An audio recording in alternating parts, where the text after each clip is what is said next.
نیکولا پوچھتا ہے کیوں نہیں قتل کر رہے گیاتو؟ گیاتو کہتا ہے کیونکہ تم اپنے آپ کے سائے سے زیادہ بڑے آدمی ہو۔ گیاتو کہتا ہے ہمیں اس سائے کی ضرورت ہے۔ عالم شاہ کہتا ہے تمہارے گورنر دوست تمہارے ساتھ نہیں، اس لیے تم عثمان کی طرح نہ بنو ورنہ ختم کر دیے جاؤ گے۔ عالم شاہ کہتا ہے ہرمان کایا قلعہ ہمارے ایک مقصد کا حصہ ہے، تم ایک ہوشیار آدمی ہو۔ وہ غصے سے پوچھتا ہے کہ کیا مقصد ہے، جس پہ گیاتو کہتا ہے کہ اپنے غصے پر قابو رکھو ورنہ میں تمہاری اور تمہارے سپاہیوں کی کھوپڑیوں سے مینار بنا دوں گا۔ گیاتو کہتا ہے کائی قبیلہ اب ہمارا ہے۔ عالم شاہ کہتا ہے کائی قبیلے کا سردار گندوز ہمارا ہے اور میں تمہیں یقین دلاتا ہوں کہ یہ قبیلہ قلعے سے زیادہ قیمتی ہے۔ نیکولا کہتا ہے تم مجھ سے کیا چاہتے ہو؟ گیاتو کہتا ہے یہ محل بھی میرا ہے، سلجوق بھی میرا ہے اور مال غنیمت بھی میرا ہے اور تم یہاں اپنی ریاست بناؤ گے۔ عثمان تقریباً مرنے کے قریب ہے، گورنر کو نکال دیا گیا ہے، ہمارے راستے میں کوئی نہیں۔ ہرمان کایا صرف ایک چھوٹی سی قیمت ہے جو ہم نے ادا کی ہے، میں تمہیں یہاں ایک ریاست دوں گا۔ عالم شاہ کہتا ہے کیا تم ایک رومی ریاست نہیں چاہتے یہاں پر؟ نیکولا کہتا ہے چاہتا ہوں، بلکہ بہت چاہتا ہوں۔ عالم شاہ کہتا ہے اس کے لیے تمہیں ہمارا ساتھ دینا ہوگا، پہلے عثمان مرے گا، اس کے بعد یہ سب کچھ ہوگا، وہ سالجان خاتون سے ملنے ضرور آئے گا۔ گیاتو کہتا ہے وہ مرے گا لیکن باقی کی بات میں بعد میں بتاؤں گا۔ برہان آتا ہے اور بتاتا ہے کہ سالجان خاتون کس طرح زخمی ہو گئی، جس کے اوپر زیرکوتائے کہتا ہے کہ میں ان سب کو مار ڈالوں گا جنہوں نے یہ کیا ہے۔ ترگت کہتا ہے ہمیں اللہ توفیق دے کہ ہم ان کا سر کاٹ دیں۔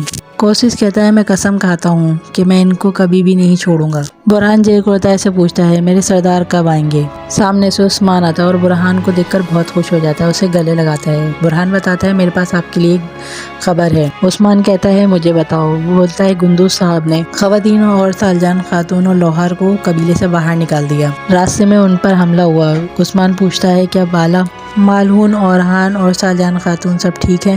برہان بتاتا ہے کہ وزیر نے جولیا کو خواتین کو مارنے کے لیے بھیجا تھا، اورہان قبیلے میں ہی ہے، مالہون خاتون اور بالا خاتون بھی ٹھیک ہے لیکن سالجان خاتون کو بہت زیادہ زخمی ہے۔ عثمان سالجان خاتون کو دیکھنے جانے لگتا ہے، جس پہ برہان کہتا ہے کہ نہیں سردار، آپ کے لیے انہوں نے جال بچھایا ہے جس میں وہ آپ کو مار ڈالیں گے۔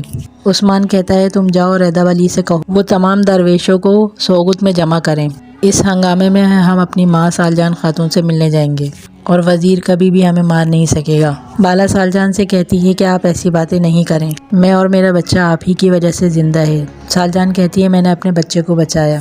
سالجان خاتون کو بہت تیز بخار ہوتا ہے، جس پر سب کہتے ہیں کہ کمرال عبدال کو جلدی بلاؤ۔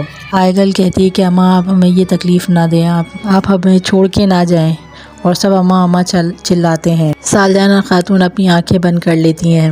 سوگوت میں تمام درویش آتے ہیں، کمرال عبدال ان کا استقبال کرتے ہیں اور کہتے ہیں کہ آپ سے مل کے بہت خوشی ہوئی، ہم آپ کا بے صبری سے انتظار کر رہے تھے، شیخ آپ سے مل کے بہت خوش ہوں گے۔ جلالی چھپ کر ان کی باتیں سن رہا ہوتا ہے، وہ کہتا ہے اپنے سپاہیوں سے کہ میں وزیر کو اطلاع دیتا ہوں، تم ان پر نظر رکھنا۔ فرمان وزیر کو بتاتا ہے کہ جیسے کہ آپ نے دیکھا کہ قلعے کے اوپر تمام ہمارے سپاہی نظریں رکھے ہوئے لیکن عثمان بھائی کو نہیں دیکھا گیا۔ وزیر کہتا ہے کہ عثمان ضرور آئے گا، تم اپنی آنکھیں کھلی رکھنا، اس کے مرنے سے پہلے وہ اپنی ماں سالجان سے ضرور ملنے آئے گا۔ اس کے بعد جلالی آتا ہے کہ کہتا ہے میں اندر آ سکتا ہوں؟ جلالی وزیر کو بتاتا ہے کہ وہ درویشوں کے لباس میں آئے ہیں، وہ مہمان خانے میں اور وہ عثمان کے سپاہی ہی ہوں گے۔ وزیر کہتا ہے چلو ایدا ولی سے ملتے ہیں، وہاں درویشوں کے بیچ میں سے عثمان کو پکڑ کے لے کے آئیں گے، وہ سوگت سے آج زندہ نہیں جا سکتا۔ جنازے کے پاس سب بیٹھے رو رہے ہوتے ہیں کہ باہر سے آوازیں آتی ہیں کہ ہر جگہ پھیل جاؤ، عثمان کو ڈھونڈو۔ درویش بیٹھے قرآن کی تلاوت کر رہے ہوتے ہیں۔ اچانک وزیر عالم شاہ اندر آتا ہے۔ کمرال عبدال وزیر سے کہتا ہے کہ جنازے میں اس طرح آیا جاتا ہے؟ وزیر کہتا ہے آپ کا وہ غدار عثمان مل جائے گا ہمیں، ہر طرف دیکھو۔ سپاہی سب چیزیں پھینکنے لگتے ہیں، جس پہ درویش اسے روکتا ہے۔ سلجوقی سپاہی کہتا ہے درویش آپ ایسا نہ کریں۔ جلالی عثمان کو ڈھونڈتا ہوا جنازے والے کمرے میں آتا ہے۔ مالہون کہتی ہے کہ آپ کو دکھتا نہیں کہ ہماری اماں کا جنازہ رکھا ہوا ہے؟ کونور آگے سپاہیوں سے کہتا ہے کہ آپ باہر نکلو۔ جلالی کہتا ہے تم کچھ زیادہ ہی بول رہے ہو، تم کس کے ساتھ کھڑے ہو؟ کونور کہتا ہے کہ میں حق کے ساتھ کھڑا ہوں اور اگر آپ اس کے خلاف ہے تو میں آپ کا سر اتار سکتا ہوں۔ جلالی کہتا ہے مجھے اس سے کوئی فرق نہیں پڑتا، سپاہیوں کو اپنا کام کرنے دیں، عثمان غدار ہے۔ نقاب پوش درویشوں کو جاتے ہوئے وزیر کہتا ہے انہیں پکڑو۔ حیدر علی کہتے ہیں وزیر جب سے آپ آئے ہیں جھوٹ پھیلا رہے ہیں اور لوگوں کی بے عزتی کر رہے ہیں۔ کمرال عبدال وزیر کو اس کا حقیقی چہرہ دکھاتے ہیں۔ وزیر درویشوں کے نقاب ہٹواتا ہے اور انہیں دیکھتا ہے۔ حیدر علی وزیر سے کہتے ہیں کہ تم جہنم میں جاؤ گے۔ وزیر کہتا ہے تم غداروں کا ساتھ دیتے ہو تو تم بھی جہنمی ہو۔ عثمان کے سر کے ساتھ میں تم لوگوں کی زبانیں بھی اتاروں گا، وقت آنے پر تم سب کو اس کا حساب دینا ہوگا۔ عثمان بھائی اور ان کے سپاہی سوگت میں کچن کے ذریعے اندر گھستے ہیں۔ کوشش کہتا ہے کہ میں یہی سوچتا تھا کہ ہمارے شہر ہی ایسے خفیہ راستوں سے بھرے ہوئے ہیں۔ سوگت نیچے سے چونٹیوں کے بل کی طرح ہے۔ عثمان کہتا ہے یہاں وقت ہمیں اس وزیر کی موت کی طرف لے آیا۔ عثمان کوشش سے کہتا ہے کہ سپاہیوں کو نیچے کی طرف سے لے آؤ۔ آج کی رات وزیر کا خاتمہ ہوگا لیکن اس کے علاوہ کسی کو قتل نہیں کیا جائے گا۔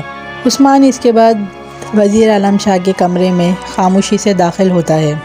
وہ وزیر کی سیٹ کو دیکھتے ہوئے کہتا ہے کہ آؤ وزیر، اور دروازے کی طرف اشارہ کرتے ہوئے کہتا ہے کہ آؤ تاکہ تمہارا انصاف ہو سکے۔ وہ اپنے بنائے ہوئے جال کے بارے میں سوچتا ہے کہ وزیر سوچ رہا ہوگا کہ ماں کے جنازے میں شریک ہونے کے لیے جاؤں گا۔ عثمان کو سالجان خاتون کے پاس دکھایا گیا ہے اور عثمان سالجان خاتون سے کہتا ہے کہ میں آ گیا ہوں۔ وہ کمرال عبدال سے پوچھتا ہے کہ ان کی طبیعت کیسی ہے۔ کمرال عبدال بتاتے ہیں کہ ان کی طبیعت اب ٹھیک ہے، ان کا بخار بھی اتر گیا ہے اور زخم بھی ٹھیک ہو رہا ہے۔ عثمان کہتا ہے کہ میری ماں ایک مضبوط خاتون ہے، یہ جلدی ہی ٹھیک ہو جائیں گی۔ یہ کہتا ہے وہ عثمان کھڑا ہوتا ہے اور کہتا ہے اس بارے میں صرف ہمیں ہی پتہ ہے۔ وہ بالا اور معلوم سے کہتا ہے کہ یہیں رکو سالجان خاتون کے پاس، اور سالجان خاتون کے رخصت ہونے کا سب کو بتا دو، یہ خبر وزیر عالم شاہ تک بھی پہنچ جائے گی۔ اتنے میں سپاہیوں کی آواز آتی ہے کہ ڈھونڈو، ہر جگہ ڈھونڈو۔ بالا کہتی ہے حضور آپ اپنے یہاں سے کیسے نکلیں گے؟ عثمان کہتا ہے فکر نہ کرو، میرے سپاہیوں نے ہر جگہ نظر رکھی ہوئی ہے، اب آگے کا سنو کہ کرنا کیا ہے۔ اس کے بعد اسے وزیر عالم شاہ کے کمرے میں دکھایا جاتا ہے اور کہتا ہے اسی لیے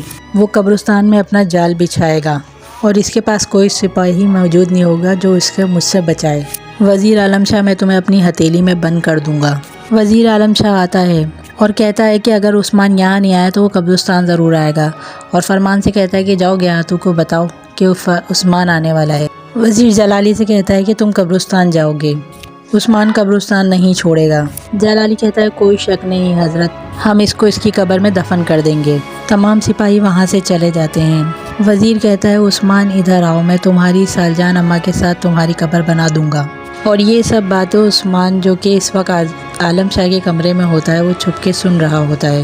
وزیر اپنے کمرے کی طرف جاتا ہے۔ اس کے قدموں کی آواز سن کر عثمان کہتا ہے آؤ وزیر۔ کمرے میں جا کر وزیر اپنے دستانے اتار رہا ہوتا ہے کہ اسے پیچھے سے تلوار نکالنے کی آواز آتی ہے، جس پہ وہ پلٹ کے دیکھتا ہے تو وہاں عثمان ہوتا ہے۔ وزیر عالم شاہ کہتا ہے کہ عثمان تم؟ عثمان کہتا ہے یہ کیا؟ عثمان کہتا ہے کہ آپ کے ڈرپوک منصوبے مجھے ناکام کر دیں گے۔ وزیر عالم شاہ اپنی تلوار نکالتا ہے اور کہتا ہے کہ میرے پاس آخری مرتبہ کوئی تلوار نہیں تھی عثمان۔ وہ کہتا ہے مجھے مار کر تم نے اپنے اوپر لگا الزام صحیح ثابت کر دیا کہ تم غدار ہو۔ اس کے بعد وہ عثمان پر تلواروں کے وار کرتا ہے۔ وزیر اپنے فوجیوں کو آواز دیتا ہے لیکن عثمان بھائی کے فوجی آ کر انہیں سنبھال لیتے ہیں۔ عثمان وزیر سے کہتا ہے تم نے جو کھیل کھیلے اس میں تم نے مجھے سلطان کا قاتل بنانے کی کوشش کری اور اب تم چاہتے ہو کہ میں تمہیں جانے دوں؟ اور وہ عالم شاہ کو تلوار سے مارتا ہے اور کہتا ہے منافقین جہنم کی سب سے نچلی سطح پر ہوں گے اور تم ان کے لیے کوئی مدد نہیں پاؤ گے۔ اور اسی کے ساتھ قسط کا اختتام ہوتا ہے۔ اس ایپیسوڈ کو پورا دیکھنے کے لیے اس کا پارٹ 1 اور پارٹ 2 میں نے ڈسکرپشن میں اس کا لنک دے دیا ہے، آپ وہاں سے جا کے اس کی پوری ایپیسوڈ کو دیکھ سکتے ہیں۔ اسی کے ساتھ میں آپ سے اجازت چاہتی ہوں، اگر میری ویڈیو آپ کو اچھی لگے تو اس کو لائک کیجیے گا، کامنٹ کیجیے گا اور شیئر کیجیے گا۔ اگر آپ میرے چینل پر نئے آئے ہیں تو میرے چینل کو سبسکرائب کر کے بیل آئیکن کو ضرور پریس کر دیجیے گا تاکہ میری آنے والی تمام نئی ویڈیو کا نوٹیفیکیشن آپ تک بآسانی پہنچ سکے۔ اسی کے ساتھ آپ سے اجازت چاہتے ہیں، پھر ملیں گے اپنی اگلی ویڈیو کے ساتھ، تب تک کے لیے اللہ حافظ۔